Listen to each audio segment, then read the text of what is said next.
Həzrət Əli əleyhissalam deyir ki, bu dünyada iki insanın razılığını almaqda inadkar ol. Ata və ananın. Valideynləri incitmək olmaz. Onları hər incidəndə insan özünə nə qədər zərər vurduğunun fərqinə varmır.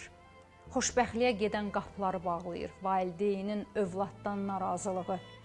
Siz onları sevindirin, görün həyatınıza bolluq, bərəkət necə axır. Ata-ana bolluq, bərəkəti təmsil edir.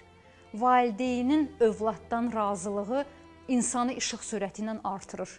Allah Taala sənin malına, mülkünə, övladlarına elə bərəkət verir ki, sən həyatda yox bilmirsən də nədir.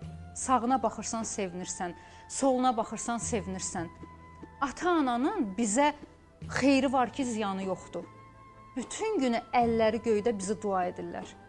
Valideyn duası bilirsiniz nədir? Allahla birləşib saxlayır da səni. Sənə heç kim zərər verə bilmir. Arxada qurulan pis planları, tələləri, qəzanı, bəlanı aşırdıb dağıdır valideynin duası. Mən həyatda yaşıma görə gözümün şahidi olduğum çox hadisələr olub. Valideyn küskün olanda övladından o övlad arta bilmir. O övlad qabağa gedə bilmir. O insan xoşbəxt ola bilmir. Həyat hardasa sındırır o insanı. Çox ehtiyatlı olmaq lazımdır ki, ata-ana mövzusunda. Əgər ata-ana ilə probleminiz varsa, həll eləyin.